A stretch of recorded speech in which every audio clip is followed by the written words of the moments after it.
السلام علیکم ورحمۃ اللہ وبرکاتہ۔ ناظرین، استقبال ہے آپ کا ہمارے یوٹیوب چینل CS سلمان فارسی۔ ہمارے چینل کو سبسکرائب کریں، لائک اور شیئر ضرور کریں ویڈیو کو۔ الرحمن الرحیم۔ شروع اللہ کے نام سے جو بڑا مہربان اور نہایت ہی رحم کرنے والا ہے۔ تمام حضرات درود پاک پڑھیے۔ اللہم صلی اللہ علی ابراہیم وعلی آل ابراہیم انک حمید مجید۔ اللہم بارک علی محمد وعلی آل محمد کما بارکت علی ابراہیم وعلی آل ابراہیم انک حمید مجید۔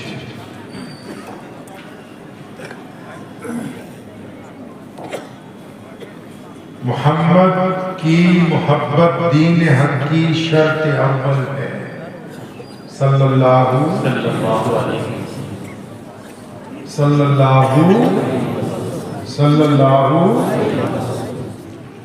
محمد کی محبت دین حق کی شرط اول ہے۔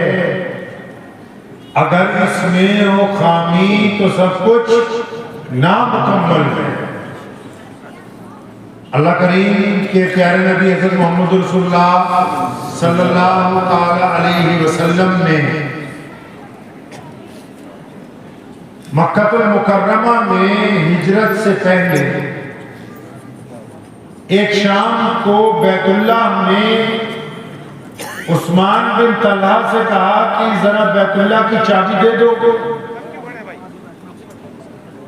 تاکہ میں اس میں 2 نفل نماز ادا کر سکوں۔ اب جن کے پاس بیت اللہ کی چابی تھی انہوں نے ذرا تلخ بات کہی۔ انہوں نے کہا کہ قبیلہ قریش کا اگر کوئی بچہ بھی آ جائے تو میں اس کو تو چابی دے سکتا ہوں، نعوذ باللہ آپ کو چابی نہیں دے سکتا۔ پیارے محمد رسول اللہ صلی اللہ علیہ وسلم بڑی استقامت والے، ہمت والے،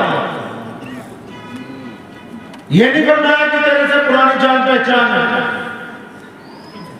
یہ نہیں کہا کہ ہم ایک ہی محلے میں رہتے ہیں، یہ نہیں کہا کہ دیکھ لے تو کیسی باتیں کر رہا ہے، بلکہ نبی علیہ السلام نے ابن طلحہ کے کندھے پر تھپکی ماری، فرمایا ابن طلحہ ایک وقت آئے گا کہ یہ چابی ہم تم سے واپس لے لیں گے۔ یہ نبی علیہ السلام اتنی بات کہہ کے تشریف لے گئے۔ پھر ہجرت کا واقعہ ہے، اور ہجرت کے واقعے میں ابتدا میں جو سب سے خوبصورت بات ہے وہ یہ کہ نبی علیہ السلام جب پہاڑ پر غار ثور میں آرام فرما ہے، سیدنا ابو بکر صدیق رضی اللہ تعالیٰ عنہ ان کے ساتھ ہیں، تو ابو جہل بھی، عتبہ بھی، ولید بھی، امیہ بھی، یہ تمام کے تمام جو ہیں مشرک نبی علیہ السلام کو نعوذ باللہ نقصان پہنچانے کے لیے چاروں طرف تلاش کرتے پھرتے کہ کہاں چلے گئے۔ اتنے دن میں درمیان میں کسی بندے نے، مخبر نے ابو جہل کو یہ اطلاع دے دی کہ وہ جو نبی علیہ السلام ہیں ان کا یہ تو نہیں پتہ لگ رہا کہ کہاں پر ہیں، لیکن البتہ یہ پتہ لگ گیا کہ ابو بکر صدیق رضی اللہ تعالیٰ عنہ کی ایک بٹیا ہے، وہ روزانہ رات کو پہلے پہر تازہ کھانا بنا کے محمد رسول اللہ صلی اللہ علیہ وسلم کے لیے اور اپنے والد کے لیے لے کے جاتی۔ اب ابو جہل کی جب یہ بات پتہ لگی تو وہ دندناتا ہوا سیدھا سیدنا ابو بکر صدیق رضی اللہ تعالیٰ عنہ کے گھر کے دروازے پر پہنچا۔ اب اس بات کو ذہن رکھیں، ابو بکر صدیق رضی اللہ تعالیٰ عنہ اسلام لانے سے پہلے بھی کوئی معمولی آدمی نہیں ہے، مکے کے بڑے سرداروں میں سے ہیں، چودھریوں میں سے ہیں، بڑے بزنس مین میں سے ہیں، ان کے کپڑے کے بڑے بڑے شو روم ہیں، باغات ہیں، تو ظاہر سی بات ہے کہ جو آدمی پہلے سے بہت زیادہ مالدار ہوگا تو اس کی پورے علاقے میں، پورے حلقے میں بہت بڑی عزت ہوگی، اس کا گھر عالیشان ہوگا. تو ابو جہل سیدھا سیدنا ابو بکر صدیق رضی اللہ تعالیٰ عنہ کی کوٹھی پر پہنچا. اس نے دروازہ کھٹکھٹایا، اس کے ساتھ باقی مکے کے ظالم موجود تھے. اب دروازہ کھٹکھٹایا تو اتفاق سے سیدنا اسماء بنت ابو بکر رضی اللہ تعالیٰ عنہ نے دروازہ کھولا. ابو جہل نے جیسے سیدنا اسماء کو دیکھا تو اس نے کہا ہاں، کیونکہ مخبر نے کہا تھا کہ اسماء بنت ابو بکر ہی ہے جو روزانہ محمد رسول اللہ صلی اللہ علیہ وسلم کے لیے کھانا لے کے جاتی ہے. اسماء ہی ہے وہ.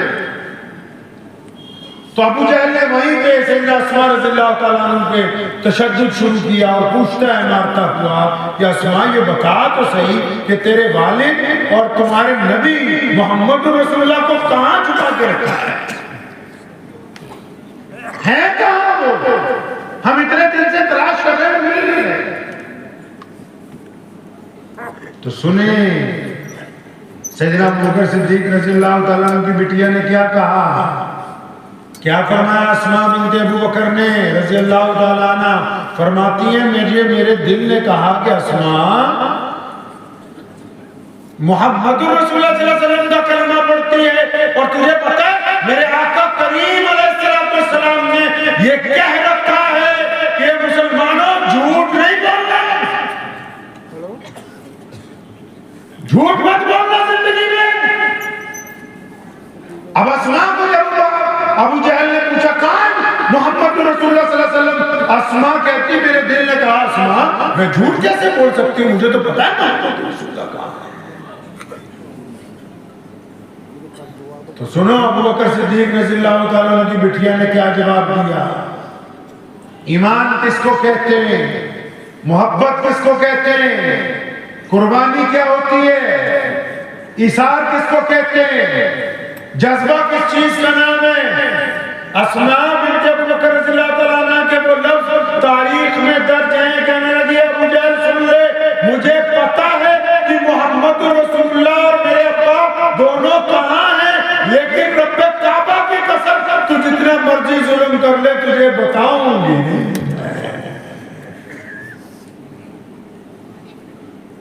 سچ بول کے نبی کی دین کی لاج بچائی اور پھر تشدد برداشت کر کے محمد رسول اللہ کی ناموس کے اوپر پہلا دیا اس بٹیا نے.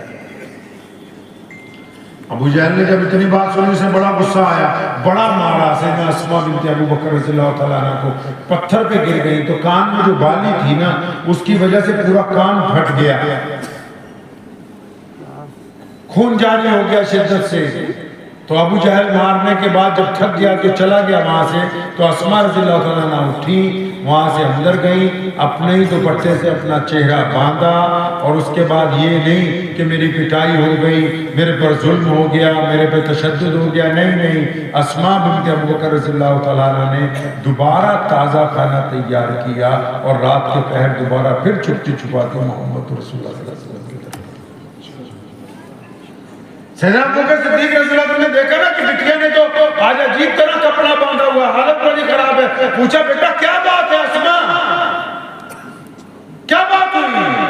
فرمایا ابو جی کوئی بات نہیں، محمد رسول اللہ صلی اللہ علیہ وسلم موجود ہیں. فرمایا نہیں بیٹا بتاؤ کیا بات ہوئی. اسماء کے آنسو نکل گئے. یا رسول اللہ صلی اللہ علیہ وسلم آپ کا پتہ معلوم کرنے کے لیے ابو جہل نے مجھ پر تشدد کیا ہے. نبی علیہ السلام نے ہاتھ اٹھائے اللہ کریم کی بارگاہ میں اور اللہ سے دعا کی ہے کہ اللہ میں نے تمام لوگوں کے بدلے چکائے ہیں، لیکن ابو بکر کا، ابو بکر کی اولاد کا، ابو بکر کے بیٹوں کا، ابو بکر کی بیٹیوں کا، اس گھرانے کا جو بھی نعم البدل ہے وہ قیامت والے دن آپ سے دلوانے والا ہوں. آپ کے علاوہ کوئی اور اس گھر کا نعم البدل نہیں عطا کر سکتا.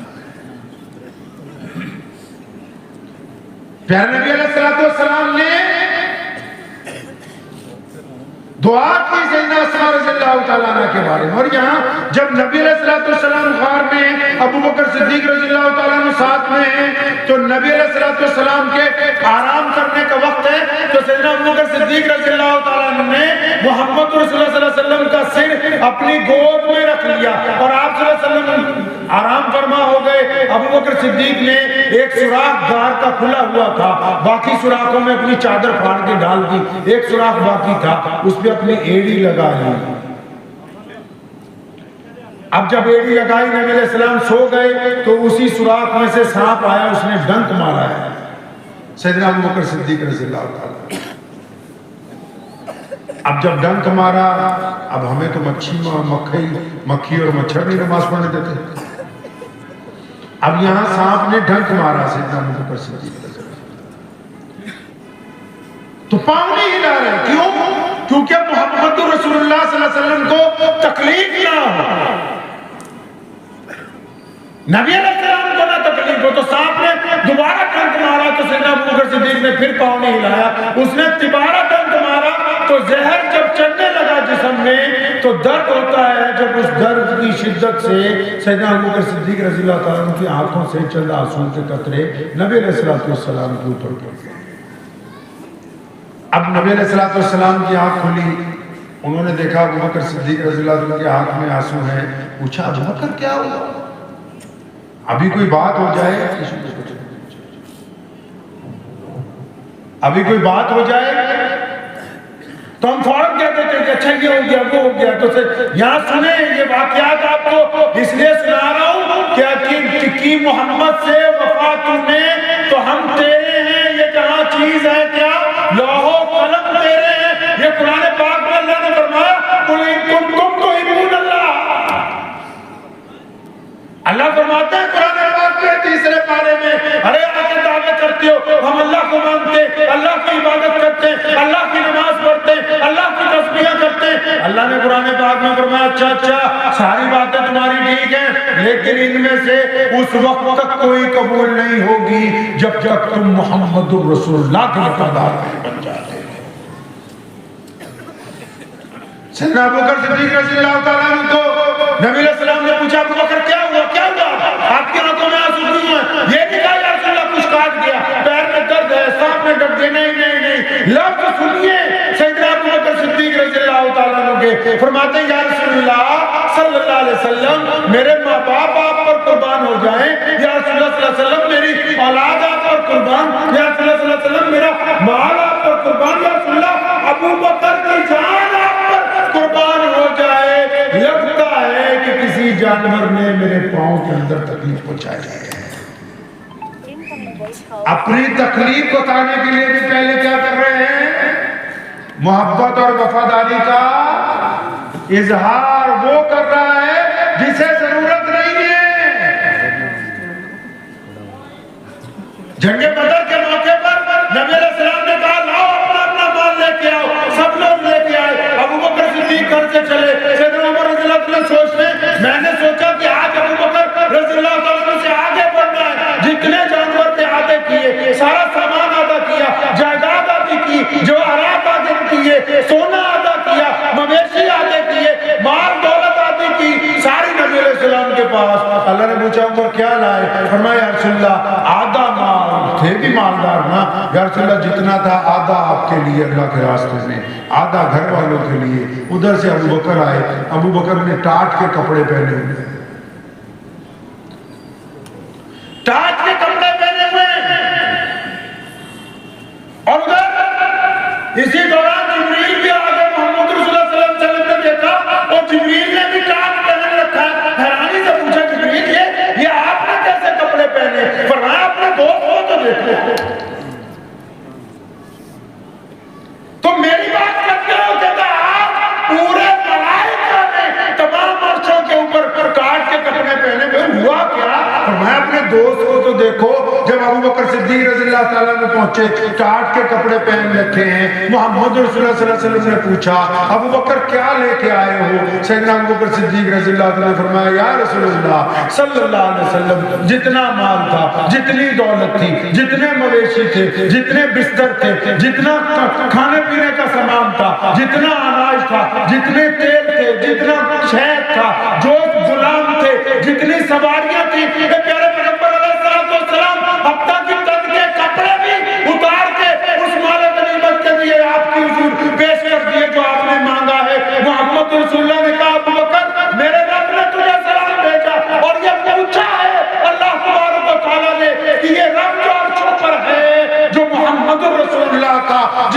پوری کائنات کو بنایا، اس رب نے کہا کہ محمد صلی اللہ علیہ وسلم اپنے اس دوست سے کہہ دو کہ تمہارا رب تم سے راضی ہو گیا، کیا تم بھی اللہ سے راضی ہو کہ نہیں؟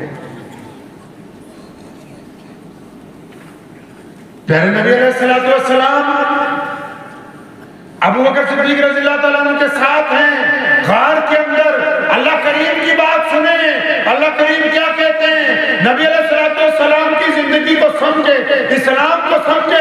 اسلام جب کائنات میں آیا تو لوگوں کو ڈرانے کے لیے نہیں آیا، حوصلہ دینے کے لیے آیا۔ محمد رسول اللہ جب آئے تو ہمت بتانے کے لیے آئے۔ پیارے پیغمبر علیہ السلام کی جو پوری سیرت ہے وہ لوگوں کو حوصلہ دینے کی بات ہے، وہ مثبت کرنے کی بات ہے، وہ اچھی سوچ بنانے کی بات ہے۔ اللہ کریم کیا کہتے ہیں، نبی علیہ السلام غار میں ہیں، ابو بکر صدیق کو فکر ہے رضی اللہ تعالیٰ عنہ کو کہ دشمن ہمیں دیکھ نہ لے۔ اللہ کریم نے چھوٹی سی بات کی، فرمایا لا تحزن، اے میرے پیارے رسول صلی اللہ علیہ وسلم ڈرنا نہیں ہے کیونکہ تمہارا رب تمہارے ساتھ ہے۔ یہ نہیں کہا کہ فرشتوں کی وہ فوج بھیج رہے ہیں، یہ نہیں کہا کہ دشمن ہلاک ہو جائے گا۔ اللہ کریم نے پازیٹیو بات قرآن پاک میں، محمد رسول اللہ صلی اللہ علیہ وسلم کی سب سے بڑی خوبی کائنات میں یہ ہے کہ اللہ کریم نے ان کو صاحب خلق عظیم بنا کے بھیجا ہے۔ سب سے اعلیٰ کردار، سب سے اعلیٰ اخلاق کس کا ہے؟ محمد الرسول اللہ صلی اللہ علیہ وسلم۔ آپ دیکھیں تو صحیح ہمارے نبی علیہ السلام باتیں کیسی کرتے ہیں۔ جنگ خندق کے موقع پہ، جنگ خندق کے موقع پہ کسی نے کہا، دشمن آنے والا تھا، کسی نے کہا یا رسول اللہ صلی اللہ علیہ وسلم اس شہر کے چاروں طرف اگر ایک کھائی کھود دیں تو دشمن اس طرف رہ جائے گا، ہم ادھر رہیں گے تاکہ وہ ہمیں نقصان نہ پہنچا سکے۔ یہ مشورہ اچھا لگا، نبی علیہ السلام نے کھائی کھودنے کا حکم دیا۔ اب اس واقعے کو سنتے ہوئے اس پس منظر میں جائیے، کھائی اس لیے کھود رہے تاکہ دشمن دور رہے، کھود اس دنوں میں رہے ہیں کہ گرمی کی شدت ہے، اور کھود اس حالت میں رہے ہیں کہ کھانے پینے کو کچھ نہیں ہے۔ ایک کھجور کے 4 ٹکڑے دیے جاتے ہیں۔ اب وہ کھدائی چلتے چلتے ایک جگہ ایک پتھر ایسا آ گیا جو ٹوٹ ہی نہیں رہا۔ آپ کبھی کان میں جائیں گے نا مکرانہ جہاں سے پتھر نکلتا ہے عرب میں بھی زمین میں، تو پوری سلیب ہوتی ہے 100 فٹ کی، پتھر ٹوٹتا نہیں۔ تو ایک پتھر ایسا آ گیا جو ٹوٹ نہیں رہا۔ تو نبی علیہ السلام کو اطلاع دی گئی۔ کس کو اطلاع دی گئی؟ پیارے پیغمبر علیہ السلام کو، یا رسول اللہ صلی اللہ علیہ وسلم ایک پتھر نہیں ٹوٹ رہا۔ تو نبی علیہ السلام موقع پہ پہنچ گئے۔ اب یہاں اور بات بھی سنتے جاؤ، بہت سارے لوگوں کو یہ پتہ نہیں ہوتا کہ امی کہتے کس کو ہیں؟ محمد رسول اللہ صلی اللہ علیہ وسلم امی تو ہیں، ان کا کوئی استاد نہیں ہے، لیکن روایتیں کہتی ہیں کہ نبی علیہ السلام جب کائنات میں تشریف لائے، ابھی سیدہ آمنہ رضی اللہ تعالیٰ عنہ کی گود میں تھے، ابھی اپنے گھر میں تھے، محمد رسول اللہ نے باقاعدہ پلٹ کے باقاعدہ بڑے لوگوں کی طرح اپنے رب کو سجدہ کیا، اور اللہ کریم نے اسی لمحے کائنات میں اب تک جتنے نبی آئے، رسول آئے، اور کائنات میں جتنے علوم ہیں، کائنات میں جتنے راز ہیں، اللہ کریم نے تمام کے تمام اپنے نبی علیہ السلام کو منتقل کر دیے۔ تبھی تو شیخ سعدی نے کہا تھا کہ میں بہت نعتیں لکھتا رہا، آخر میں آ کے ایک بات سمجھ آ گئی کہ بعد از خدا بزرگ تو ہی، کہ اللہ کے بعد اگر کوئی ہے تو صرف محمد رسول اللہ صلی اللہ علیہ وسلم۔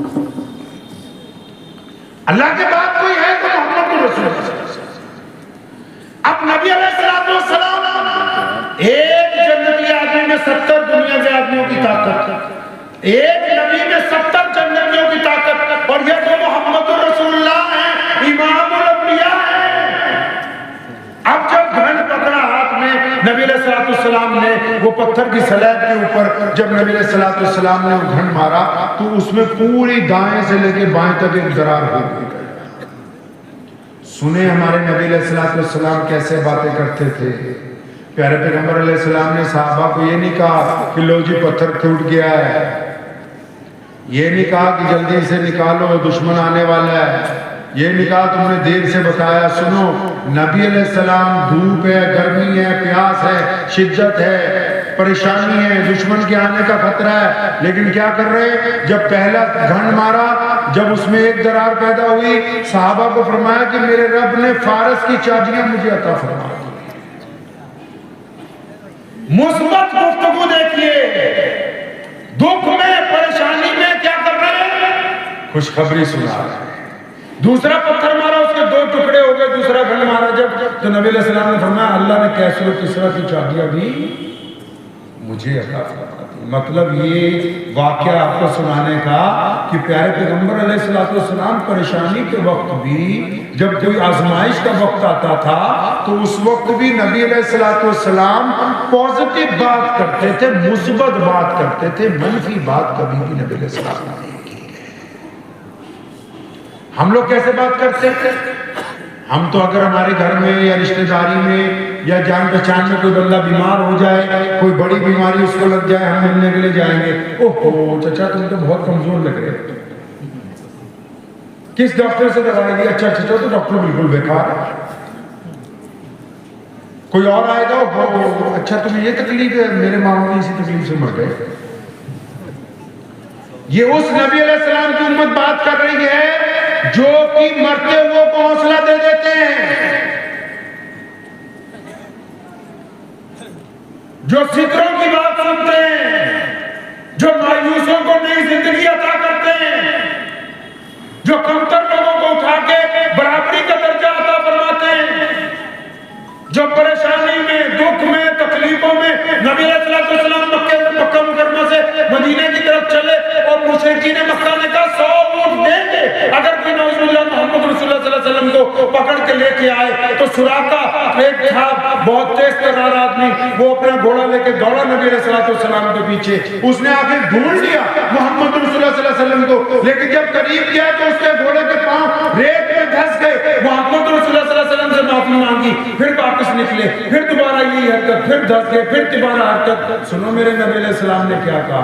وہ نبی جس کو اللہ تعالیٰ نے اپنا نائب بنا کے بھیجا، وہ نبی جن کی حفاظت کے لیے اللہ کریم نے کائنات کے ذرے ذرے کو معمور کر رکھا ہے۔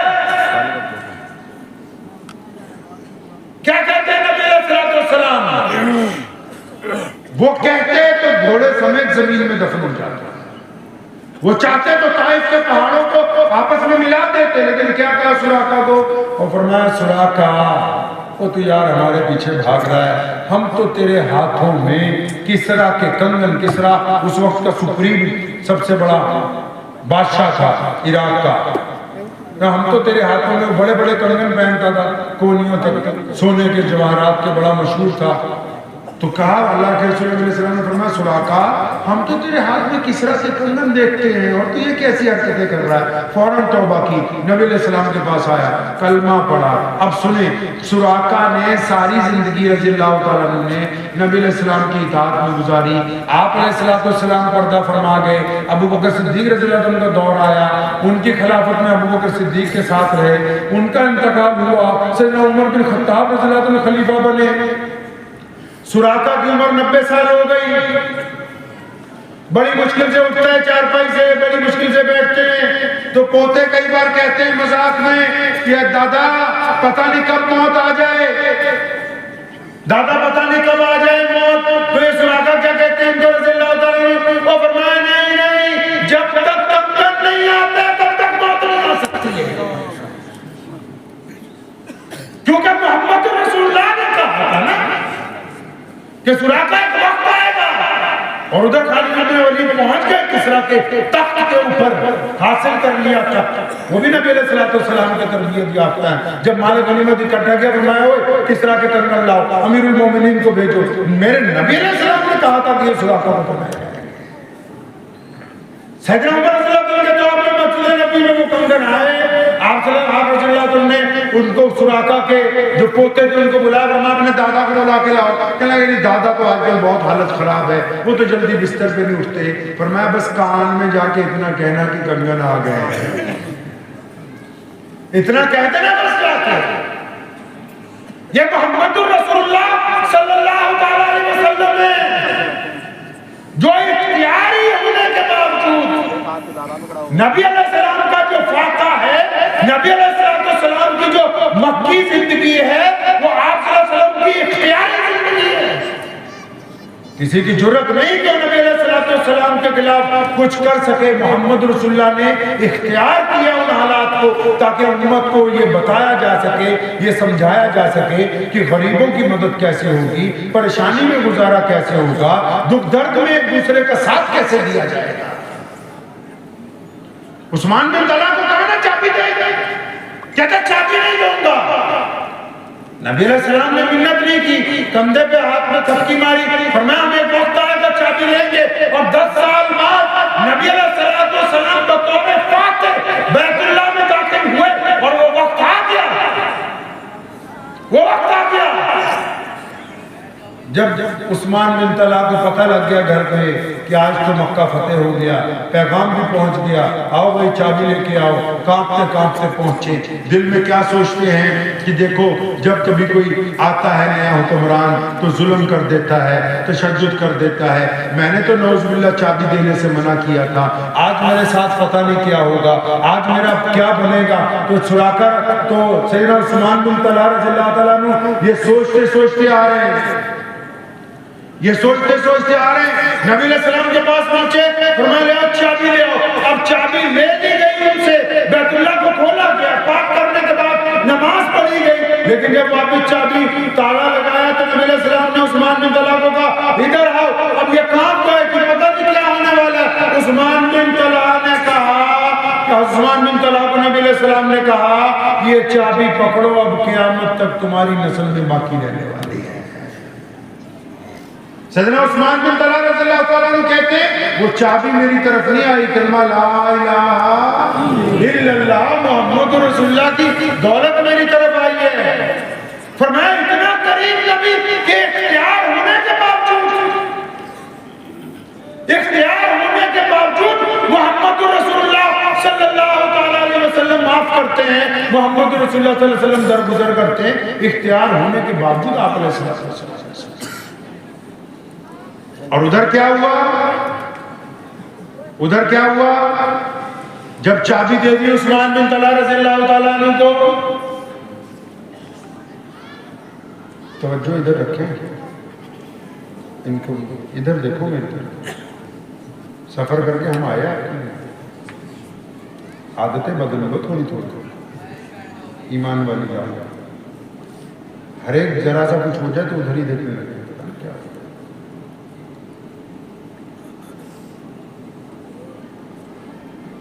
سیدنا پیارے محمد رسول اللہ صلی اللہ علیہ وسلم عثمان بن طلحہ کو چابی دینے کے بعد جب فارغ ہو گئے, ظہر عصر مغرب ہونے والی تھی, جب پہلی اذان بیت اللہ میں ہونی تھی. کون سی اذان ہونی جی؟ پہلی اذان جب بیت اللہ میں ہونی ہے تو نبی علیہ السلام نے جب ارادہ کیا اذان کے حکم کا, تو جو ان کے قریب صحابی کھڑے تھے, نبی علیہ السلام نے جب پوچھا نا وہ بلال کہاں ہیں, تو جو قریب میں صحابی کھڑے تھے نا انہوں نے کان میں مشورتاً کہا یا رسول اللہ صلی اللہ علیہ وسلم آج مکہ المکرمہ فتح ہو گیا, یہ ام القرہ ہے. یا رسول اللہ صلی اللہ علیہ وسلم بیت اللہ آپ کے اختیار میں آ گیا آج. یا رسول اللہ صلی اللہ علیہ وسلم اس وقت برادری بات تھا نا, یا رسول اللہ صلی اللہ علیہ وسلم اہل قریش جو ہے انہوں نے ہتھیار ڈال دیے, شکست ہو گئی ہے, لیکن اگر آپ ایک غلام کو اذان دینے کے لیے کہیں گے تو ان کی جو تھوڑی بہت ہے وہ بھی سنو. میرے نبی علیہ السلام نے فرمایا ڈانٹ کے, فرمایا سن لے آج تو یہ بات کی, آئندہ. سیدنا سلمان فارسی رضی اللہ عنہ نے غلطی سے ایک دن سیدنا بلال رضی اللہ تعالیٰ عنہ کو کہا اے کالی ماں کے پتر, تو انہوں نے جا کے نبی علیہ السلام کو کہہ دیا. محمد رسول اللہ نے ڈانٹا, فرمایا سلمان اب بھی زمانے جاہلیت کی باتیں کرتے ہو, اب میں آ گیا ہوں, اب بڑے اور چھوٹے میں, امیر اور غریب میں, گورے اور کالے میں فرق ختم ہو گیا. سلمان فارسی رضی اللہ عنہ کو اتنا غم ہوا, باہر نکلے گلی میں, بلال رضی اللہ عنہ آ رہے تھے, دیکھ کے زمین پر لیٹ گئے, ریت کے اوپر اپنی گال رکھی اور فرمایا بلال میرے چہرے پہ پیر رکھ کے نکل تاکہ مجھے اپنی اس غلطی کا اعادہ کرنے کا موقع ملے. سیدنا بلال رضی اللہ عنہ آگے بڑھے اور سیدنا سلمان فارسی کو کندھوں سے پکڑ کے اٹھایا اور ان کی آنکھوں میں آنسو ہیں دونوں کی. فرمایا نہیں, ہم تو بھائی بھائی ہیں, یہ محمد رسول اللہ نے سکھایا ہی نہیں ہے کہ اگر کوئی ایک بھائی معافی مانگنے پہ آ جائے تو دوسرا پھر بھی بکرا لینے کو وہاں مادہ رہے. یہاں جب نبی علیہ السلام نے کہا بلاؤ بلال کہا اس کو اذان دینی ہے، تو بیت اللہ کے صحن میں تو نواب کھڑے ہیں بڑے بڑے شہزادے. کون؟ دنیا کا سب سے بڑا مسلمان. پتہ ہے نا آپ کو سب سے بڑا مسلمان کون ہے بھائی؟ پتہ ہے کسی کو؟ آپ کو کسی کو پتہ ہے سب سے بڑا مسلمان کون ہے؟ آپ کو پتہ ہے؟ پچھلی بار بھی کہہ کے گیا تھا مولویوں کی تنخواہ بڑھا دیں، انہوں نے بڑھائی نہیں. پتہ نہیں کیوں نہیں تم لوگ یہ بات کی، مذاق سمجھو اسے. سب سے بڑا مسلمان کون ہے؟ سیدنا ابو بکر صدیق رضی اللہ تعالیٰ عنہ، محمد رسول اللہ صلی اللہ علیہ وسلم کے بچپن کے دوست، رسول اللہ کے لڑکپن کے دوست، رسول اللہ کے محلے کے پڑوسی، رسول اللہ کے جوانی کے دوست، اور رسول اللہ کے ایمان لانے والوں میں پہلے دوست، اور رسول اللہ صلی اللہ علیہ وسلم کے ہجرت کے دوست، رسول اللہ کے غار کے دوست، بدر کے دوست، احد کے دوست، حنین کے دوست، خندق کے دوست، یرموک کے دوست. وہ دوست ہیں جو آج محمد رسول اللہ کے روزے میں اندر آرام فرما رہے ہیں. اور صرف اسی لیے سب سے بڑے مسلمان نہیں بنے. نبی علیہ السلام نے اپنی زندگی میں، نبی علیہ السلام نے کس کی زندگی میں؟ اپنی زندگی میں، اپنی موجودگی میں 1,24,000 صحابہ میں سے اگر کسی کو مصلی امامت پر کھڑا کیا تو وہ ابو بکر ہے. اب خانہ کعبہ کے صحن میں تو بڑے لوگ کھڑے، ابو بکر صدیق رضی اللہ تعالیٰ عنہ کھڑے، اور سیدنا عمر بن خطاب. کون عمر بن خطاب؟ جس کے بارے میں لکھا ہے 1,24,000 صحابہ نبی علیہ السلام کے مرید ہیں. 1,24,000 صحابہ کس کے مرید ہیں جی؟ رسول اللہ کے مرید ہیں صلی اللہ علیہ وسلم کے. اکیلے عمر فاروق رسول اللہ صلی اللہ علیہ وسلم کی مراد ہے. اللہ سے مانگ کے لیے یا اللہ یا عمر مسلمان ہو جائے یا عمر مسلمان ہو جائے. اللہ نے عمر بن خطاب کو پسند کیا کہ محمد رسول اللہ کو کہ ہم آپ کو عمر بن خطاب دے رہے ہیں. وہ بھی بیت اللہ کے صحن میں کھڑے. سیدنا عثمان ذی النورین کون ہے؟ نبی علیہ السلام کے دوہرے داماد ہیں، عشرہ مبشرہ میں ہیں. سیدنا مولا علی رضی اللہ عنہ جن کو شیر خدا کہا گیا، ابو عبیدہ بن جراح جن کو رسول اللہ صلی اللہ علیہ وسلم نے امین الامت کہا، سیدنا عبداللہ بن زبیر جو مفسر قرآن ہے، سیدنا عباس رضی اللہ تعالیٰ عنہ جو محمد رسول اللہ کے چچا ہیں، سیدنا خالد بن ولید رضی اللہ تعالیٰ عنہ جو مسلمانوں کے حربل دستے کا سردار ہے، جس کو نبی علیہ السلام نے سیف اللہ کا لقب دیا ہے. بڑے شہزادے کھڑے، بڑے دولت مند کھڑے. اب میرے پیارے نبی علیہ السلام نے کیا کہا کہ میرے بلال کو بلاؤ. بلال کون ہے؟ بلال غریب ہے، بلال غلام ہے، بلال کالا ہے، بلال حبشی ہے، بلال زیادہ پڑھا لکھا نہیں ہے. بلال نے جب کبھی بیت اللہ کے اندر آ کے سجدہ کرنے کی کوشش کی، ابو جہل نے مارا، عتبہ نے مارا، امیہ نے کھال ادھیڑی، عبداللہ بن جدان نے مارا، ابو لہب نے مارا. بلال تو اتنے ڈرے ہوئے تھے کہ کبھی بیت اللہ کے اندر پیر نہیں رکھ سکتے تھے. اب نبی علیہ السلام نے خانہ کعبہ کو جس دن اپنے تسلط میں لیا، وہ فرمایا میرے بلال کو بلاؤ بھائی. آج اگر بیت اللہ کی چھت سے چڑھ کے کوئی اذان دے گا تو میرا بلال دے گا. باتیں نہیں. نبی علیہ السلام کا یہ دین ہم تک اس لیے پہنچا کیونکہ پیغمبر اعظم علیہ السلام نے کائنات میں برابری کی بات اپنے عمل کے ساتھ کی ہے، صرف گفتگو کے ساتھ نہیں کی ہے. آج بھی اگر کچھ مسلمان سمجھتے ہیں ہم اوپر بیٹھے ہیں باقی نیچے بیٹھے ہیں، اگر کچھ یہ سمجھتے ہیں میرا برتن الگ ہو میرے نوکر کا الگ ہو، کچھ یہ سمجھتے ہیں کہ دوسرا میرے سے ایسے کپڑے نہ پہنے، یہ تھوڑے کم تر پہنے، تو وہ اپنے ایمان کو اچھی طرح ٹیسٹ کرا لیں. یہ وہ والے مسلمان نہیں ہیں جو محمد رسول اللہ. تو نبی علیہ السلام نے سیدنا ابو بکر صدیق حضرت ابو بکر صدیق کی موجودگی میں جب بلایا سیدنا بلال کو، اور میں بلال یار بیت اللہ کی چھت پہ چڑھ کے اذان دو. اب جب سیدنا بلال رضی اللہ تعالیٰ بیت اللہ کی چھت پہ چڑھنے لگے غلاف کی منڈیر پکڑ کے. آپ تو سب لوگ ماشاءاللہ عمرہ ہوا ہے کہ نہیں ہوا ابھی؟ جو نہیں ہوا اللہ تعالیٰ ان کو لے جائے اور اللہ تعالیٰ ایجنٹ بھی پاک صاف عطا فرمائے. تو بیت اللہ جو ہے جو کالے رنگ کا کمرہ ہے جس میں غلاف چڑھا ہوا ہے اس کو بیت اللہ کہتے ہیں. اور جو چاروں طرف مسجد ہے آپ ویڈیو میں دیکھتے ہو اس کو مسجد حرام کہتے ہیں.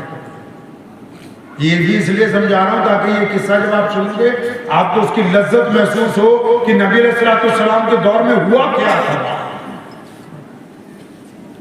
وہ جو کالے رنگ کا جس میں غلاف چڑھایا وہ بیت اللہ ہے، وہ قبلہ ہے ہمارا، یہ مسجد کا منہ اس کی طرف ہے. اور وہ جو چاروں طرف برآمدے بنے ہوئے ہیں بے انتہا بڑی ہوئی مسجد حرام ہے. حرام لفظ اس لیے دیا کہ وہاں دھکا دینا منع ہے، وہاں گالی دینا منع ہے، چوٹی کاٹنا منع ہے، دوسرے کو کہنا اگلی صف میں ہو جائے یہ بھی منع ہے، کسی کو کچھ بھی کہنا منع ہے. اس لیے اس کو کہتے ہیں مسجد حرام کی بھی ہر ایک کام منع ہے یہاں، بس اللہ کی حضور عبادت کرو. اب نبی علیہ السلام نے بلال کو کہا کھانا کعبہ کی چھت پہ چڑھو. اب یہ منڈیر پکڑ کے جب چڑھنے لگے تو زاروں کتاب رو رہے ارے بیت اللہ فتح ہوا تو مجھے بات ہوگی. اب جو منڈیر پکڑ کے بیت اللہ کی اوپر چڑھ رہے ہیں تو رو رہے ہیں تو اچانک ان کے دل میں خیال آیا بلال یار تو حبشی ہے، تو غلام ہے اور تیری ذات بھی بہت نیچی ہے، تیرا رنگ بھی بڑا کالا ہے، تیرے کپڑے بھی بڑا سادہ ہے، یہ دیکھنا سارے شہزادے نیچے کھڑے ہیں، سارے بادشاہ نیچے کھڑے ہیں، آخر تم نے ایسا کیا کر دیا کہ آج ساری دنیا نیچے تو سب سے اوپر ہے. تو بلال رضی اللہ عنہ فرماتے ہیں مجھ کو میرے دل نے کہا کہ بلال یہ جو خانہ کعبہ کے فلیٹ میں کالی کملی والے محمد رسول اللہ کھڑے ہیں نا یہ ان سے وفاداری کا نتیجہ ہے کہ تو آج بیت اللہ کی چھت کے اوپر موجود ہے. صلی اللہ آہستہ بولتے صلی اللہ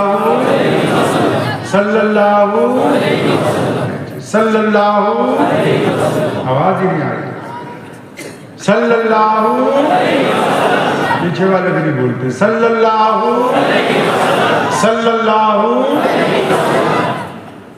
تو بلال رضی اللہ عنہ فرماتے ہیں کہ میرے دل نے کہا کہ یہ جو پیارے محمد علیہ السلام ہیں ان سے وفاداری کا نتیجہ ہے کہ تو آج بیت اللہ کی چھت پر چڑھ گیا ہے. لیکن جب وہ بیت اللہ کی چھت پہ چڑھ گئے نا تو سیدنا بلال رضی اللہ عنہ فرماتے ہیں جب میں مدینے میں تھا مکے کی طرف منہ کر کے اذان دیتا تھا.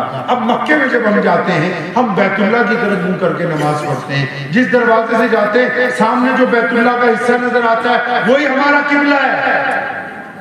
اگر بیت اللہ کے اندر چلے جائیں گے تب بھی اس کی دیوار کی طرف منہ کر کے باہر کی طرف منہ کر کے نماز پڑھیں گے کہ ان دیواروں کو اللہ کریم نے قبلے کا درجہ دیا. بس چاہے وہ مشرق سے آپ آئیں چاہے مغرب سے آئیں چاہے شمال سے چاہے جنوب سے جو سامنے بیت اللہ کا حصہ آ رہا ہے بس اسی طرح منہ کر کے. فرمایا جب میں بیت اللہ کی چھت پہ چڑھ گیا میرے دل نے کہا بلال مدینے میں تو مکے کی طرف منہ کر کے اذانیں دیتا تھا، قبا میں تو مکے کی طرف منہ کر کے اذانیں دیتا تھا، راستے میں تو مکے کی طرف منہ کر کے اذانیں دیتا تھا. اب بلال اب تو میں خود مکہ المکرمہ میں خانہ کعبہ کی چھت پہ چڑھ گیا ہوں، اب کعبہ کہاں گیا؟ اب کعبہ پیارے پیغمبر علیہ السلام کا تربیت یافتہ ہے یہ محمد رسول اللہ کا غلام خاص ہے.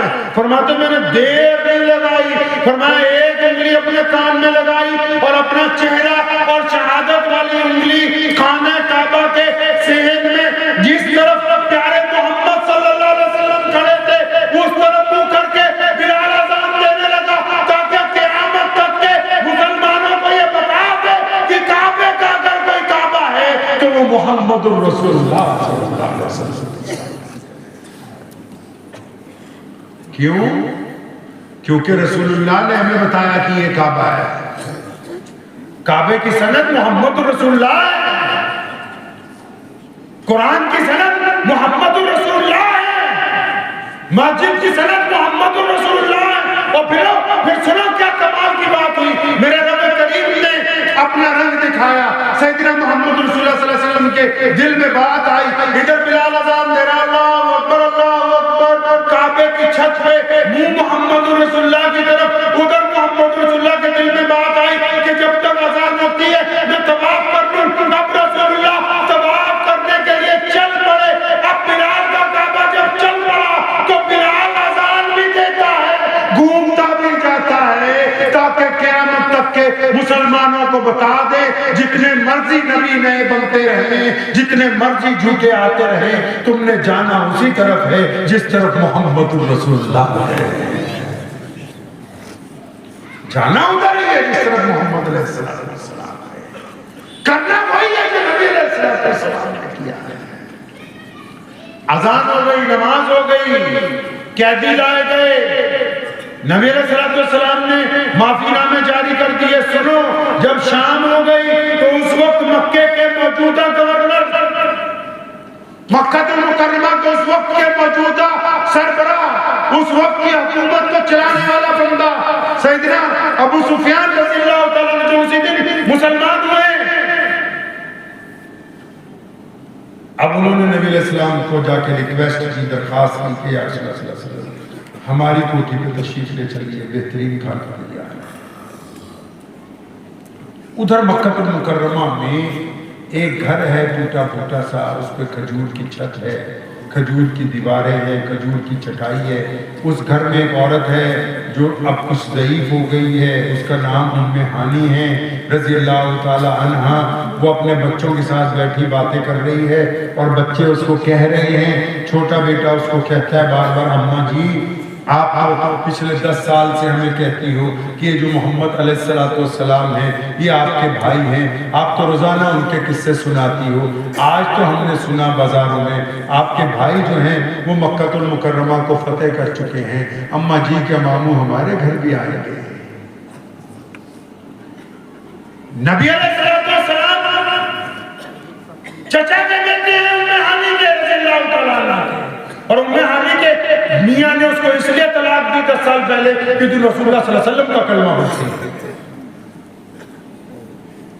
اب ام ہانی نے ذرا جذبات میں آ کے اپنے بچوں کو دلاسا دینے کے لیے کہا کہ ہاں بیٹا کوئی بات نہیں. اور دل میں کیا سوچتی ہے کہ وہ محمد علیہ السلام تو میرے بچپن کے بھائی ہیں, میرے چچا کے بیٹے ہیں, حضرت عبداللہ کے لگتے جگر ہیں, اب تو وہ اللہ کے آخری رسول ہیں, اب تو فاتح مکہ بن کے آئے ہیں, اب تو تاجدار مدینہ ہیں, اتنا بڑا لشکر 10,000 کا ساتھ میں آیا ہوا ہے, ان کو کیا یاد ہوگا کہ ان کی ایک بہن مکے میں رہتی ہے.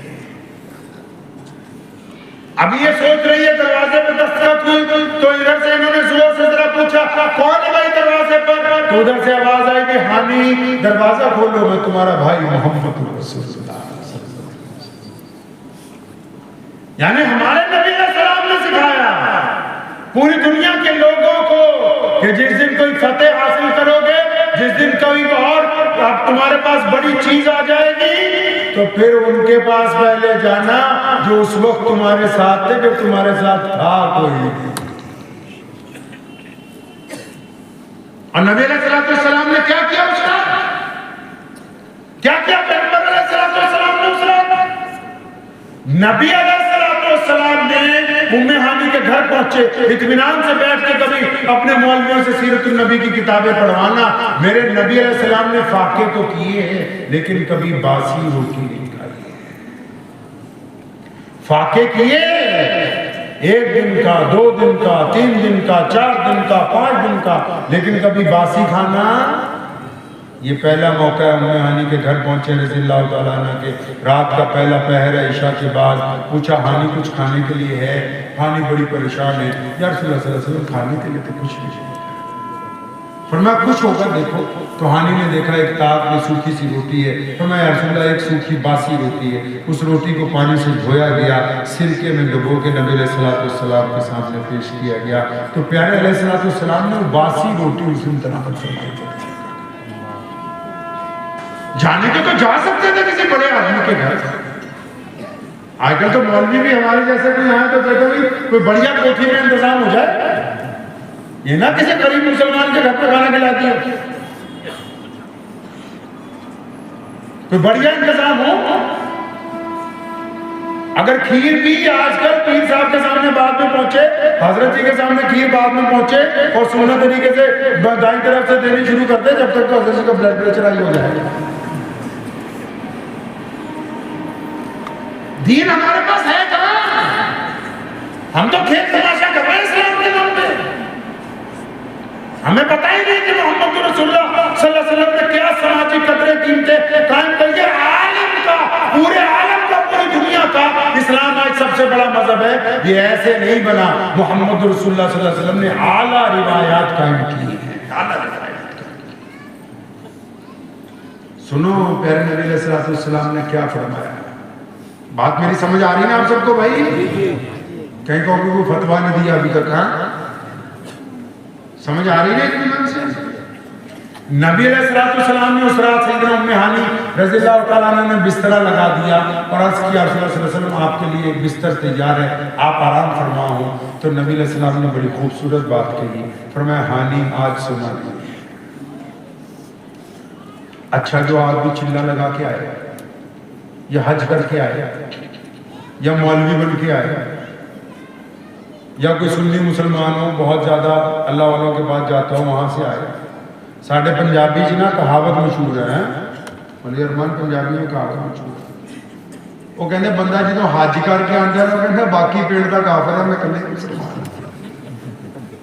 مطلب جو حج کر کے آتا ہے وہ سوچتے ہیں ان کو کیا پتا اسلام کیا مجھے پتا ہے، یہ کون سے مسلمان. تو یہ انسانی فطرت ہے کہ جو بندہ جس لائن کا ہوتا ہے. میں مولوی ہوں، آپ سے رسول اللہ صلی اللہ علیہ وسلم کی بات کرتا ہوں. میری جگہ کوئی انجینئر آتا آپ سے انجینئر کی باتیں کرتا، کوئی ڈاکٹر آتا آپ سے معالجے کی بات کرتا، کوئی افسر آتا آپ سے پرشاسن کی باتیں کرتا، کوئی منتری آتا آپ سے ترقی کی باتیں کرتا. ہر بندہ اپنی لائن کی بات کرتا ہے. آپ کو پتہ ہے کائنات میں ایک کتاب لکھی گئی دنیا کے 100 بڑے آدمی. کتنے بڑے آدمی؟ 100 بڑے آدمی. لکھنے والا بھی زندہ ہے، امریکہ میں رہتا ہے، عیسائی ہے. 100 بڑے آدمی لکھنے کے بعد جب اس نے ان کی رینکنگ کی کہ 1 نمبر 2 نمبر 3 نمبر پہ کون آئے گا، تو سب سے پہلے نمبر پر جس ذات کا نام ہے وہ محمد رسول اللہ صلی اللہ علیہ وسلم. صرف اس لیے نہیں کہ ان کا اسلام دنیا میں سب سے بڑا مذہب ہے، نہیں. صرف اس لیے نہیں کہ ان کی مسجدیں کائنات میں سب سے زیادہ، نہیں.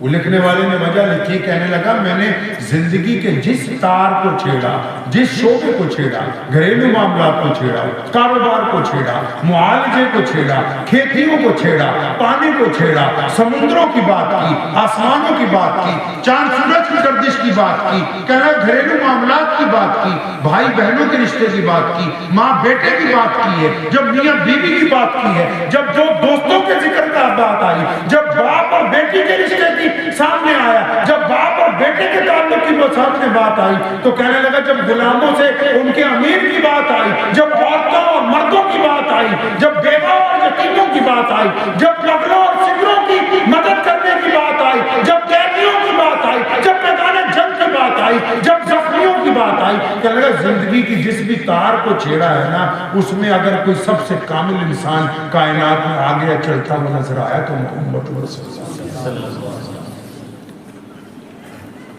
اب سنو اس رات نبی علیہ الصلوۃ والسلام نے کیا کہا. کیا کہا نبی علیہ الصلوۃ والسلام نے؟ نبی علیہ الصلوۃ والسلام نے اپنی بہن ام ہانی سے فرمایا آج سونا نہیں ہے، میرے سامنے بیٹھ جاؤ. اب وہ جب بیٹھ گئی، نبی علیہ السلام جب 20-25 سال بڑی ہوئی عمر میں اندازاً، ان کے بچے بھی آ کے قریب میں بیٹھ گئے. سنو مسلمانوں، اپنے دل پہ ہاتھ رکھ کے پیارے پیغمبر علیہ السلام کیا کہتے ہیں. یہ نہیں کہا کہ ہانی نماز پڑھا کر، وہ تو پتہ ہی ہے کہ نماز پڑھتی ہے، صحابیہ ہے. یہ نہیں کہا کہ تجھے اسم اعظم بتا دیتا ہوں. یہ نہیں کہا کہ فلاں تسبیح بتا دیتا ہوں، اس میں تیرا فائدہ ہو جائے گا. اس رات رسول اللہ صلی اللہ علیہ وسلم نے جو بات کی ہے نا، تو زمین پھٹ گئی تھی. یہ پھٹ گئی تھی زمین، آسمان کا سینہ چھل گیا. پیارے نبی علیہ السلام نے کیا فرمایا اس رات؟ اپنی بہن کو، جو بڑی بہن ہے، ان کے سامنے بٹھایا.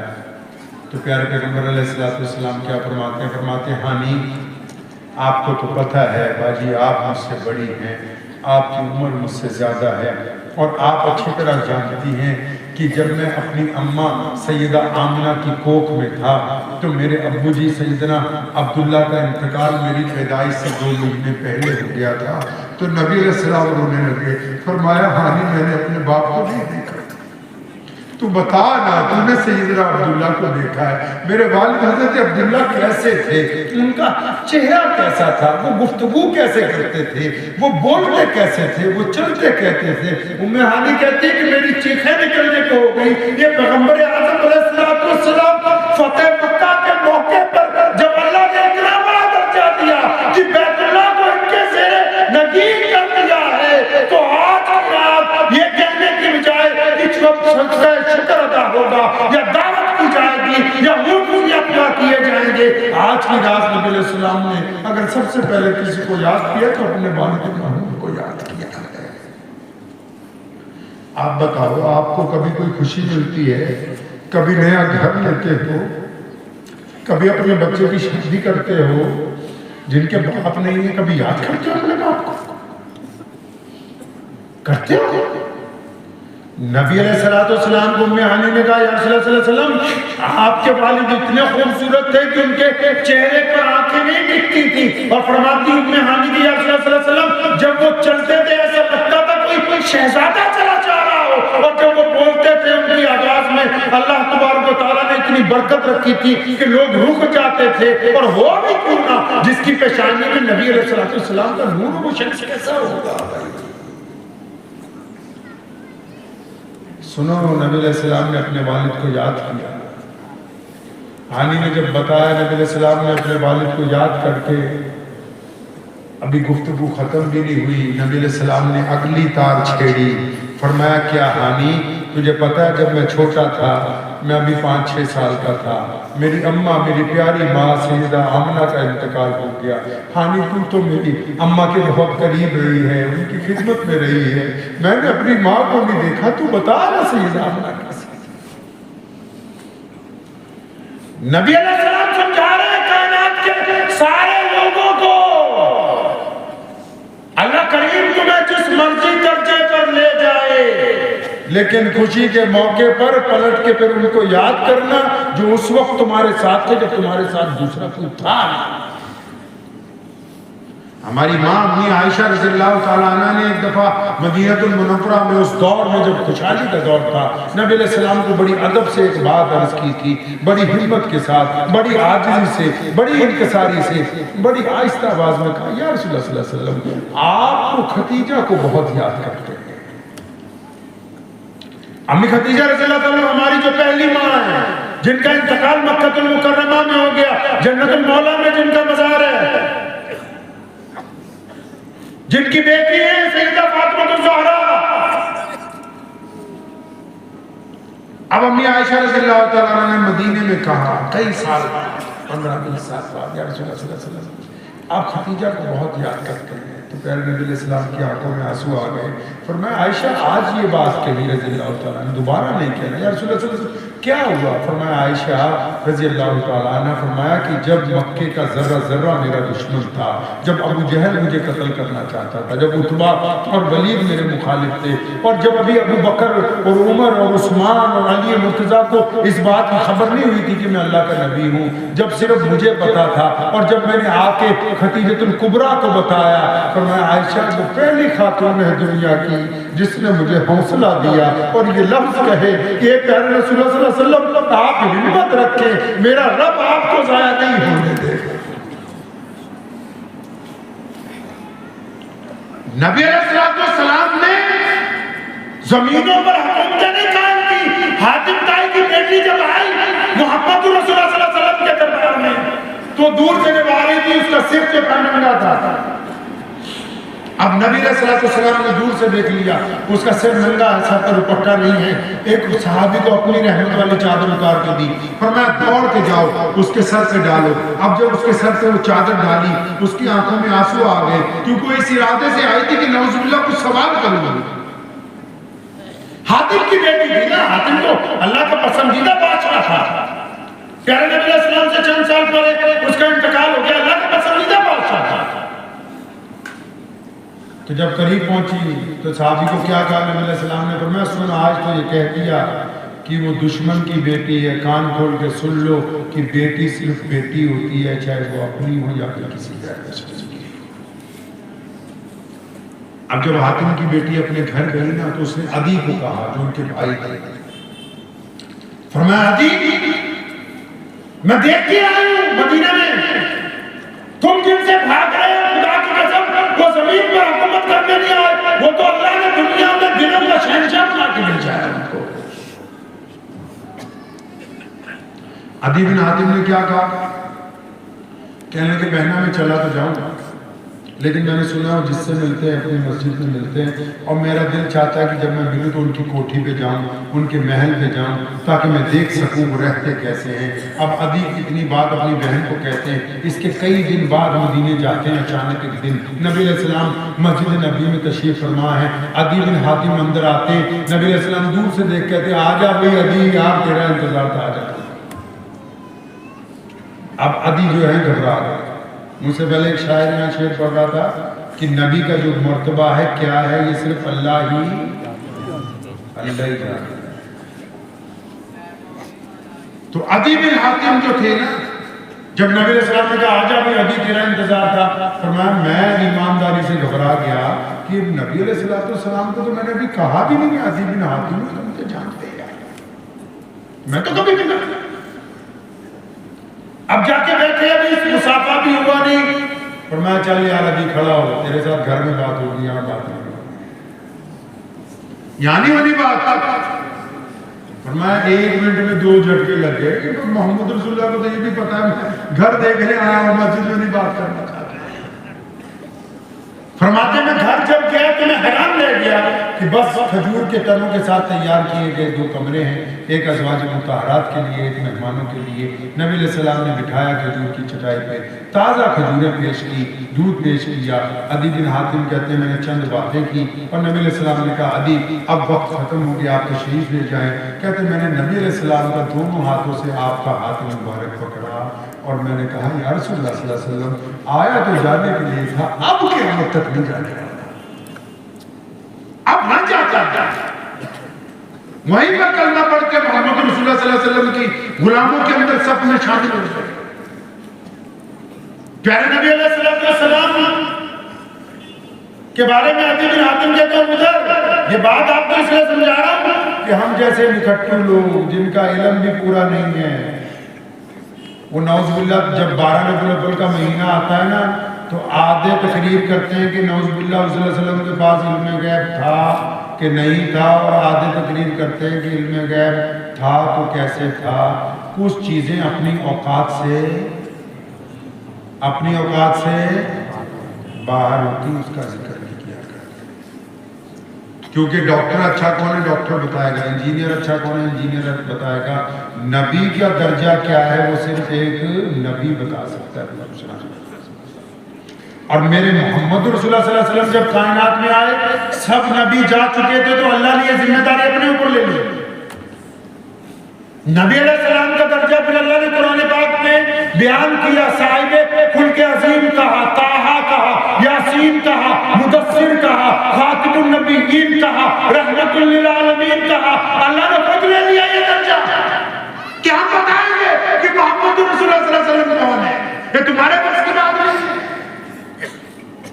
ابھی بھی لگتا سمجھ نہیں آیا، تھانے دار ہوتا ہے نا تھانے میں، اس کا ایک چھیتر ہوتا ہے، یہ ودھائک جی بیٹھے نا ان کا ایک چھیتر ہے، کوئی منتری ہوگا نا اس کا بھی ایک علاقہ ہوتا ہے، اپنے دائرے سے باہر کوئی بندہ کچھ بھی، ہمارا بھی ایک دائرہ ہے، جب ہم دائرے سے باہر نکل کے بدتمیزی کی گفتگو کریں گے اس کے 2 ہی باتیں ہونی ہیں، یا دائیں طرف والا ایمان سے خارج ہو جائے گا یا بائیں طرف والا ایمان سے خارج ہو جائے گا، کیونکہ اللہ کریم نے تو کہہ دیا کہ ہم نے محمد رسول اللہ کو صاحب خلق عظیم بنا کے لکھا۔ اللہ ہی جانتے ہیں کہ محمد رسول اللہ کو کیا۔ اب جنگ بدر کی رات میں پیارے نبی علیہ السلام نکلے، امام بخاری کو اٹھائیے اور لکھا ہے امام بخاری نے کہ نبی علیہ السلام کے ہاتھ میں ایک چھڑی ہے، چل رہے ہیں، ابو بکر صدیق صاحب میں، عمر فاروق صاحب میں، بلال صاحب میں، چلتے چلتے اچانک رکے، زمین پر سوٹی ٹکائی، وہ فرمایا ابو بکر صبح کو ابو جہل نے یہاں پر ہلاک ہو گیا. یہ جو مسئلہ ہے نبی علیہ السلام کی عظمت کا، علم غیب کا، یہ ہماری حیثیت سے باہر کا مسئلہ ہے. ہم اپنی حیثیت میں رہ کے صرف اس بات کو یاد رکھیں کہ بنا چون چرا محمد رسول اللہ کی اطاعت کریں. جب 12 ربیع الاول کا مہینہ ہے، لوگوں کو یہ بتانے کہ میرے نبی علیہ السلام کھانا تب کھاتے تھے جب غریبوں کو کھلا لیتے تھے. میرے نبی علیہ السلام نے بیواؤں کے گھر میں ہر مہینے راشن پہنچایا. میرے نبی علیہ السلام نے جنگ کے قیدیوں کو بنا اجرت لیے ہوئے معاف کیا ہے. میرے نبی علیہ السلام نے پاگلوں کو، سدروں کو اپنی بغل میں بٹھا کے ان کی تیمارداری کی ہے. جو محمد رسول اللہ کی باتیں ہیں وہ تو ہو ہی نہیں رہی. جو غیر ضروری فتوے بازی ہے اس کو کر کے ایک دوسرے کی ٹانگ کھینچنے چلے جائیں.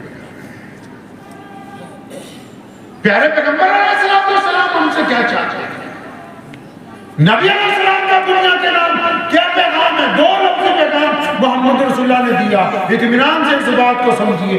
2 لفظوں میں نبی علیہ السلام نے اپنی بات مکمل کی ہے.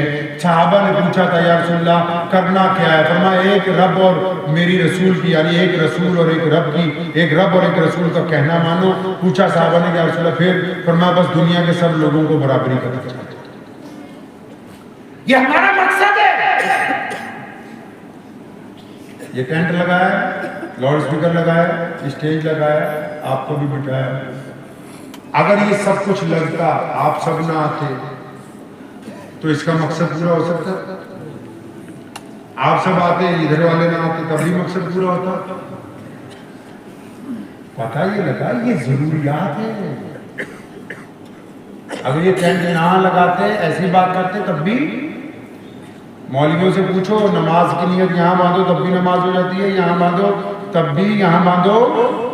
جو رفع دین کر کے پڑھ رہے ہیں ان کی بھی ہو جاتی، جو نہیں رفع دین کرتے ان کی بھی. ارے یہ ضروریات ہیں لیکن ان کا مقصد کہاں گیا؟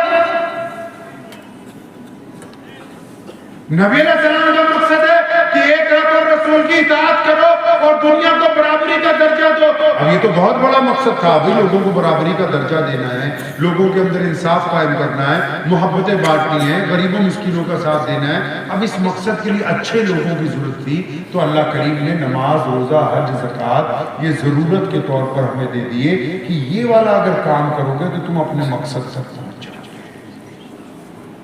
یعنی یہ والی چیزیں اگر لے کے آؤ گے تم تو تمہارا فیکٹری میں جو پروڈکٹ تیار کرنا چاہتے ہو وہ اب نماز کا بھی مقصد ہے، روزے کا بھی مقصد ہے، حج کا بھی مقصد ہے، زکوٰۃ کا بھی مقصد ہے. زکوٰۃ سے بات آئی چلتے چلتے آپ کو کہہ دوں، شاید پتہ نہیں کسی کو اچھی لگے یا نہ لگے، چلو لگے گی بھی بری تو کوئی بات نہیں. ہم لوگ سارے کام کرتے ہیں، کبھی سنت کے مطابق زکوٰۃ بانٹی نہیں اور پوچھا ہی نہیں کسی مولوی سے جا کے. اب محمد رسول اللہ نے سیدنا ابو بکر صدیق کو کہا ابو بکر ساری زکوٰۃ اکٹھی کر کے لاؤ. یا رسول اللہ کہاں لانی ہے؟ مسجد میں لاؤ. اب مسجد میں لا کے کیا کریں گے؟ زکوٰۃ کو سینٹرلائز کر دیا.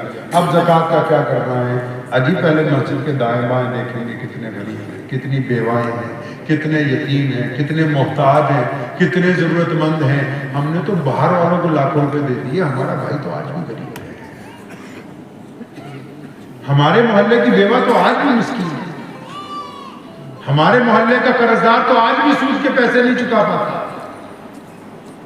عرب تیل نکلنے کے بعد نہیں امیر ہوئے، جھوٹ بولتا ہے واٹس ایپ، یہ واٹس ایپ جھوٹ بولتا ہے. عرب تیل نکلنے کے بعد بھی مسلمان ہوئے. عمر بن عبدالعزیز رحمۃ اللہ علیہ کے دور میں جب زکوٰۃ کے کھچر بھیجے جاتے تھے، کبھی شام، کبھی فرانس، کبھی جرمن، باہر کے ملکوں میں زکوٰۃ واپس آتی تھی کہ حضرت امیر المومنین صاحب کو زکوٰۃ لینے والا ہے نہیں، دینی کس کو ہے؟ مطلب اس طریقے سے زکوٰۃ بانٹنی شروع کی. پہلے محلے والوں کو امیر کیا، پھر شہر والوں کو امیر کیا، پھر صوبے والوں کو امیر کیا. ہمیں تو یہ بھی نہیں پتا کہ مسجد کے مولوی کی کیا ضرورت ہے، مؤذن کی کیا ضرورت ہے، محلے کی غریب عورت کی کیا ضرورت ہے، بیوہ کی کیا ضرورت ہے. ہم تو ذرا اعلان کر دیو 50,000 روپے چودھری صاحب نے دیے کروا لے. ہم نے تو پوچھا ہی نہیں کبھی کہ اسلام کہتا کیا ہے، دین کیا ہے. سب سے بڑا ظلم یہ ہے، سب سے بڑا ظلم یہ ہے کہ ہم نے بڑی چلاکی کے ساتھ مذہب کو اور دنیا کو الگ کیا. ہم نے کہا کہ ہمارا مذہب مسجد میں رہے گا، ہمارا مذہب اذان کے وقت شروع ہوگا، ہمارا مذہب دعا کے ساتھ ختم ہو جائے گا، ہم شادیاں بدماشی سے کریں گے، ہم اپنے طریقے کے ساتھ غلط طریقے کے ساتھ اپنے گھروں کے اندر گنڈا گردی کریں گے، ہمیں کوئی روکنے والا نہ ہو، ہم اپنی مرضی کے ساتھ زکوٰۃ بانٹیں گے، ہم اپنی مرضی کے ساتھ لوگوں کے ساتھ زیادتی کریں گے، کوئی ہمیں پوچھنے والا ہو. جبکہ مسلمان کی دنیا ہی اسلام کے اندر موجود ہے، اسلام کے باہر ایمان والے کے کوئی دنیا نہیں. اللہ کریم نے ہمیں نماز دی، روزہ دیا، حج دیا، زکوٰۃ، اس کا مقصد تھا کیونکہ میرے نبی علیہ السلام چاہتے تھے کہ ایسے مسلمان ملیں جو غریبوں کی مدد کریں، ایسے مسلمان ملیں جو ظالم کا جواب دیں، ایسے مسلمان ملیں جو بیواؤں کی خبرگیری کریں، ایسے مسلمان ملیں جو پاگلوں کی سدروں کی. آپ نے کبھی سیرت پڑھی اطمینان سے؟ آپ کو پتا ہے کہ مسجد نبی صلی اللہ علیہ وسلم بن رہی تھی، جب مسجد نبی بن رہی تھی، ابھی جب جاؤ گے عمرہ کرنے دیکھ لینا، جب مسجد نبی صلی اللہ علیہ وسلم بن رہی تھی تو میرے نبی علیہ السلام نے مسجد بنانے سے بھی پہلے مسجد میں ایک چبوترا بنوانا شروع کر دیا. لوگوں نے پوچھا یا رسول اللہ یہ کیا ہے؟ پتہ لگا دنیا کا پہلا خیراتی ادارہ، دنیا کی پہلی NGO، دنیا کا پہلا ٹرسٹ. پوچھا یا رسول اللہ صلی اللہ علیہ وسلم یہ کیا ہے؟ فرمایا یہ میرے اصحاب صفہ کا چبوترا ہے نا، جو غریب ہوں گے، مسکین ہوں گے، محتاج ہوں گے، اپاہج ہوں گے، بے گھر ہوں گے، ہم ان کو یہاں پر لا کے رکھیں گے، خود بعد میں کھائیں گے، ان کو پہلے کھانا کھلائیں گے. آپ کی مسجد میں ہے اصحاب صفہ کا چبوترا؟ چبوترا چھوڑو، اصحاب صفہ کا رجسٹر ہے آپ کی مسجد میں؟ ہے آپ کی مسجد میں اصحاب صفہ کا رجسٹر جس میں کم از کم یہ لکھا ہو کہ مسجد کی دائیں طرف کتنے مسلمان یا غیر مسلم ہیں؟ یہ مطلب نہیں ہے مسلمان ہو یا غیر مسلم ہو، کوئی ہو چاہے. آپ کے پاس پتا آپ کو بھی مسجد میں دائیں بائیں کتنے غریب ہیں، کتنے محتاج ہیں، کتنے مسکین ہیں؟ نہیں جی، ہمیں تو اس بات کی کوئی خبر نہیں. ہم نے تو سوچا مسجد نماز کے لیے بنی ہے. ارے مسجد نماز کے لیے نہیں بنی، مسجد اکٹھے ہو کے نماز پڑھنے کے لیے بنائی تاکہ اکٹھے ہو کے تم ایک دوسرے کا دکھ درد بانٹ سکو. اس اسلام سے کوسوں دور بن جائیں گے جو محمد رسول اللہ نے عطا کیا. صرف قرآن خوانی کر کے قورمہ بریانی بنا کے ہماری مغفرت ہونے والی ہے نہیں ہے. جس کے بعد چلے گا ایک ہی بات لگے ہوئے، مرنے کے بعد یہ ہوگا، مرنے کے اللہ کے بندے، مرنے کے بعد جو ہوگا وہ سچ ہے، لیکن مرنے کے بعد جو ہونے والا ہے اس کا فیصلہ تو اسی زندگی پر ہونا جو اب جی رہے ہیں. جینے کی بات بھی کر لو. مان لیا کہ مرنے کے بعد یہ ہوگا، مرنے کے بعد وہ سچ ہے، لیکن مرنے کے بعد جو ہونے والا ہے اس کا سارا دار و مدار، وہ جو تکڑی تولنے والی ہے، اس کے سارے بٹے، اس کا وزن، یہ والی زندگی ہے جو اب تم گزار رہے ہو. اگر یہ صحیح ہوگی تبھی مرنے کے بعد کچھ ہوگا نا تمہارا. اگر یہ زندگی صحیح نہیں تو مرنے کے بعد تو کچھ نہ ہوگا. پھر تو جہنم کا دروازہ کھلا ہے سیدھا سیدھا. اس زندگی کو کیسے خوبصورت بنانا؟ ہم کیسے محمد رسول اللہ صلی اللہ علیہ وسلم کے عاشق بنیں؟ کہتے کس کو ہیں عاشق؟ آپ کو پتہ ہے، آپ اپنے علماء حضرات کی خدمت کیا کیجئے، ان کے پاس بیٹھا کیجئے، ان کے پاس سیرت نبی علیہ السلام کے واقعات سنا کیجئے. میرے نبی علیہ السلام کی پوری 63 سالہ زندگی میں ایک بھی واقعہ نیگیٹو نہیں ہے. نیگیٹو سمجھتے ہو؟ منفی نہیں ہے. ایک بھی گفتگو الٹ نہیں ہے. ساری باتیں پوزیٹو. ایک کسی صحابی نے کہا یا رسول اللہ صلی اللہ علیہ وسلم مجھے اس بندے پہ شک ہے، وہ بے ایمان لگتا ہے. نبی علیہ السلام ناراض ہوئے، فرمایا چھاتی پھاڑ کے دیکھیے تم نے کیسے کہہ دیا کہ بے ایمان لگتا ہے. ہمارا کیا مسئلہ ہے اور ہمارا کیا مسئلہ ہے یار؟ روٹی رہائش میں، نماز میں،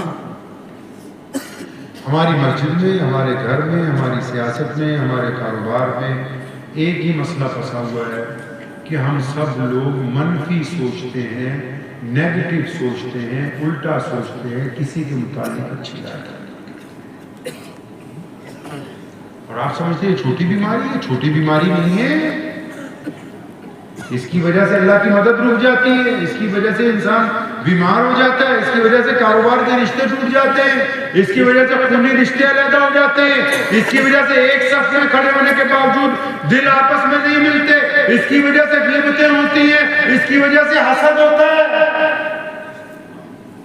آپ چھوٹی بات سمجھتے ہیں اس کو؟ ہم تو صبح لے کے شام تک بس اسی چکر میں لگے فلاں آگے نہ بڑھ جائے، فلاں آگے نہ بڑھ جائے۔ میرے والد شیخ اسلام مولانا حبیب الرحمن بھیانوی رحمۃ اللہ علیہ اکثر ہمیں ایک بات کہا کرتے تھے کہ بیٹا جس کسی نے بھی آنا کہ یہ حضرت و فلاں نے یہ کہا کرتے تھے، یہ بتاؤ آپ بھی اطمینان سے سچی سچی اپنے دل پہ ہاتھ رکھ کے خود ہی اپنے آپ سے پوچھیے گا کہ آپ نے زندگی میں کبھی کوئی ایسا کام کیا ہے کہ آپ کے دل کو تسلی ہو کہ میں نے اپنے دیش کے لیے کچھ کیا، میں نے اپنے دین کے لیے کچھ کیا، میں نے اپنے سماج کے لیے کچھ کیا؟ بتاؤ کچھ کیا؟ کوئی 20 سال کا ہے، کوئی 40 سال کا، کوئی 50 سال کا، جو کچھ کیا ہے اپنی انا کے لیے کیا ہے۔ پوچھو اپنے دل سے، کچھ بھی نہیں کیا آپ نے۔ اچھا نماز پڑھتے ہو نا سر؟ پڑھتے ہیں نا ماشاءاللہ؟ اچھا اگر آپ نماز ہی پڑھتے ہیں تو آپ نے کبھی اپنے ابو سے گلے نہیں لگا کیا؟ ان کو کہا ہے کہ مجھے آپ سے بڑی محبت ہے؟ ہوا کبھی ایسا؟ کس بیوقوف نے کہا کہ نماز پڑھنے کا فائدہ ہوا؟ پیارے نبی علیہ السلام نے فرمایا بلال اگر میری امی ہوتی نا زندہ تو تکبیر بھی کہہ لیتا، میں مصلی بھی ہوتا۔ اماں جان ادھر سے آواز دیتی محمد صلی اللہ علیہ وسلم، فرمایا میں مصلی چھوڑ کے پہلے اماں کے پاس جاتا۔ میں یہ کس نے آپ کو کہا کہ آپ نماز پڑھتے ہیں اور آپ اپنے باپ سے محبت نہیں کرتے، آپ کی نماز ہو جاتی؟ کس مولوی نے سمجھائی؟ نماز کے مسائل یہ والے ہیں، وہ جن کو آپ مسئلے کہہ رہے ہو نا کہ وضو ایسے کرنا ہے، استنجا ایسے کرنا ہے، وہ فروعی مسائل ہیں، وہ نماز کی ضرورتیں ہیں، وہ بھی ضروری ہے اپنی جگہ، لیکن وہ ضرورت ہے کیونکہ اس کے بغیر نماز پڑھنے کے لیے کھڑے نہیں ہو سکتے۔ لیکن نماز پڑھنے کس جذبے کے ساتھ ہے؟ اگر اوپر کی جیب میں آپ نے موبائل ڈالا سجدہ کریں گے موبائل گر جائے گا، اگر بیڑی ہوگی جیب میں تو اسی طرح یہ دل ہے، جب آپ سجدہ کرتے ہیں اس میں غیبتیں ہیں، اس میں برائیاں ہیں، اس میں زنا کے ارادے ہیں، اس میں ٹھگی کے ارادے ہیں، اس میں دوسروں کی چوریاں ہیں، تو جب سجدہ کرتے ہو یہ سارا کوڑا کرکٹ سامنے گرا ہوتا ہے، کوڑے کرکٹ پہ کیا ہوا سجدہ قبول نہیں ہوتا۔ آپ نماز پڑھتے ہیں؟ آپ نے کبھی اپنی امی کے پیر دبائے ہیں؟ آپ نماز پڑھتے ہیں؟ آپ نے کسی روتے ہوئے کو ہنسایا ہے؟ آپ نماز پڑھتے ہیں؟ آپ نے راستے میں سے کوئی پتھر اٹھا کے ایک طرف کیا ہے چلتے ہوئے؟ آپ نماز پڑھتے ہیں؟ آپ کسی غریب کو کبھی پکڑ کے لے کے چلتے تھے گھر میں اچھی طرح کھانا کھلانے؟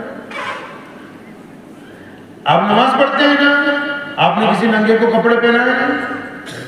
آپ نماز پڑھتے ہیں نا؟ آپ نے کبھی کسی اپنے ایسے یار کو، دوست کو، بہن کو، بھائی کو، کسی پڑوسی کو، کسی رشتہ دار کو جو ہے تو سفید کپڑوں والا مانگتا نہیں ہے کسی سے، اور آپ کو پتہ کہ پریشان رہتا ہے، اس کا کاروبار اتنا نہیں ہے، اس کی نوکری کے اتنے پیسے نہیں ہیں، اللہ نے تمہیں دے رکھے، کیا کبھی آپ نے اپنی حیثیت کے مطابق چند 100 روپے یا چند ہزار یا چند لاکھ جو بھی اللہ نے آپ کو حیثیت دے رکھی ہے کسی لفافے میں ڈال کے دروازے کے نیچے سے رات کو پھینک کے آ گئے ہو؟ یار میرے بھائی کی ضرورت ہوئی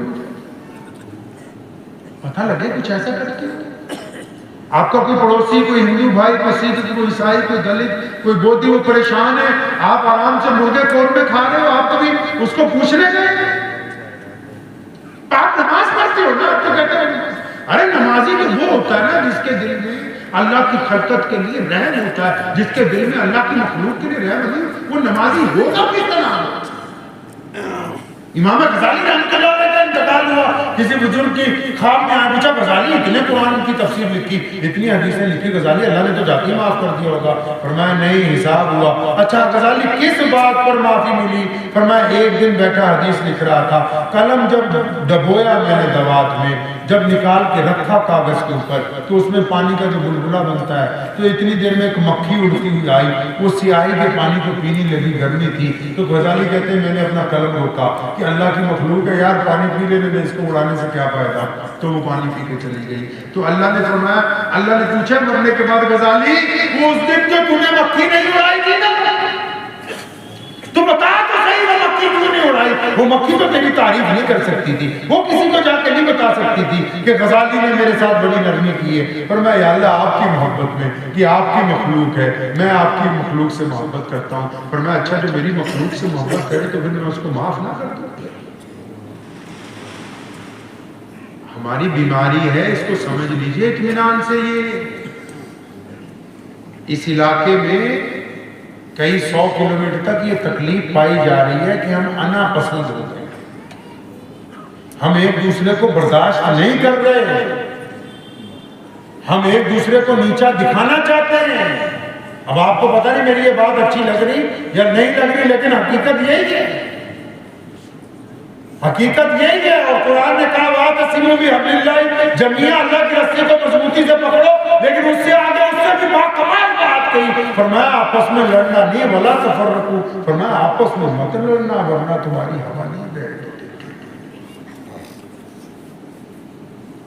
ہماری تکلیف یہ ہے کہ محمد رسول اللہ کہتے ہیں اچھا سوچو، ہم کہتے نہیں برا سوچیں گے۔ محمد رسول اللہ کہتے ہیں اچھی رائے قائم کرو، ہم نے کہا نہیں کہ ہم تو رائے الٹی قائم کریں گے۔ محمد رسول اللہ کہتے ہیں خوشخبری سناؤ، ہم کہہ رہے نہیں غم کی خبر سنائیں گے۔ محمد رسول اللہ کہتے ہیں لوگوں کی تعریف کرو، ہم کہتے نہیں برائی کریں گے۔ پتہ تو لگے ہم مسلمان ہیں، ہمارا وتیرہ کیا ہے؟ یہ ہم کہتے ہیں، کسی بھی سیاسی پارٹی پہ الزام لگاتے ہیں کہ جی انہوں نے مسلمانوں کے خلاف۔ ارے مسلمان خود کیا کر رہے ہیں؟ مسجد کے استنجا خانوں میں بیڑیاں غیر مسلم تو نہیں آ کے پیتے؟ میری باتیں آپ کو تکلیف دے جائیں گی، لیکن اس کا علاج کیسے ہوگا؟ کیا ہم اپنی تکلیف اور پریشانی کو آپس میں بانٹے بھی نہ، اس پہ گفتگو بھی نہ کریں، نظریں پھیر لیں اسے؟ ایک دوسرے کی بہن بیٹیوں کی عزت وہ کون اچھال رہا ہے؟